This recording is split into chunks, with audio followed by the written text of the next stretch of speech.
Hi! So, today I'll be showing you how to do data presets. Now, data presets are super useful, and they're pretty simple. However, they're a bit hard to wrap your head around at first. So, let's go right over here, and you'll see I've already made 3 spheres. Now, the important part about these spheres, actually, is that if I select one of these, and I go to the very bottom of them, I actually added an unlit material onto these. The reason why is so that if I duplicate one of them, and I change the color in here, it only changes that specific material's color instead of changing all of their colors. By default, if I create a sphere, it'll just use the default PBS material on root. So those would all change together. However, for this example, we'll need to have them all change on their own. Next, what we need is a button. And for simplicity's sake, I'll just go to Object in the Create New menu, go to Legacy UI, and I'll make a button. So now we'll have a very simple button.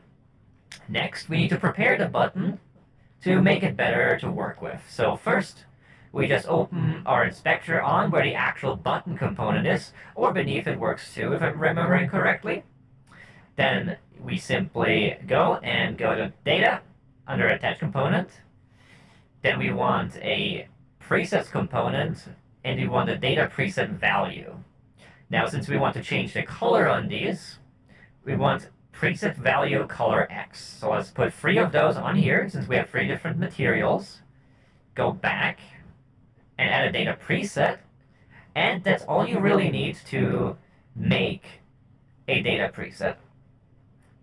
Now, firstly, we want to make it so that when we press the top button, this will be green, this will be red, this will be red. Second button will be green, green, red. Third button will be green, green, green. And it will have a reset button that changes all of them back to red. So first now, we need to actually assign these colors here to our preset. So first we inspect the first sphere, the very top one, go to the bottom of it, grab the tint color, and reference it in the target here.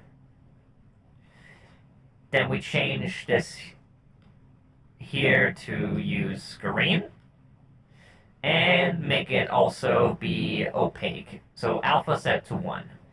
Now if we were to click it, it would set this sphere to green. Currently it's already green, so let's just make this black, and then click the button, and you'll see it is now green again.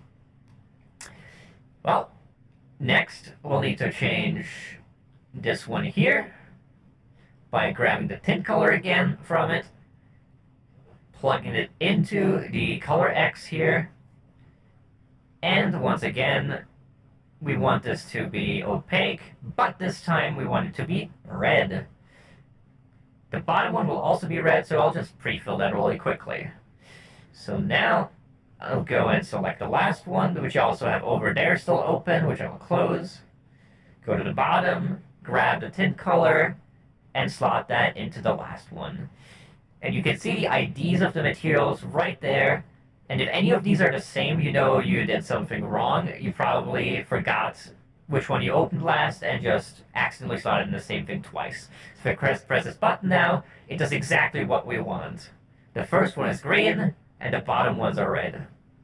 Now we simply duplicate this, move it down,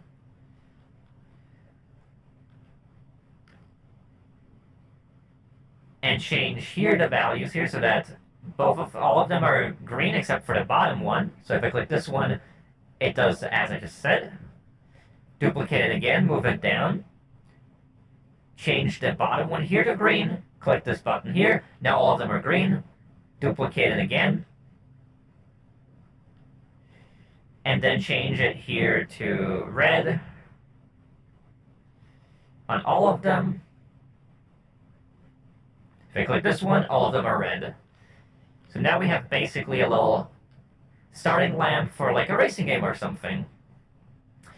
Now the reason why I was able to just duplicate it like that is because we set up these data preset values here, which control the color values on here, and then our data preset here, when we set it to active, is actually what causes that change to happen. All the button does here is it calls the set active which then causes all of these values here to write their preset value onto the target field. So in that sense, it's kind of similar to what I showed you in a different video for the button toggles with the common UI button interactions button toggle, but instead of just toggling something, it writes a value. Now there's a second component that is similar that I'll be going over another time, which is the button value set. But for now, this is pretty much it. The last thing I just want to say about the data presets and why they're so great is because, one, you don't have to only be using one type here. These don't have to all be the same type. You could have a boolean in here, a color X, a float, and so on. You can control an arbitrary amount of data types from one data preset. And the other thing that's great is we have this little boolean flag here called isActive. Now this tells us if all of the preset values that are referenced on here are the same as the target fields that they're referencing. Now, this does not have to have happened from enabling the preset itself. So for example, if I go and make this one black here, you'll see it's no longer active. And if I make it green, and then inspect our... Actually, we don't have that state. We have to make this red, and we have to make the very first one green.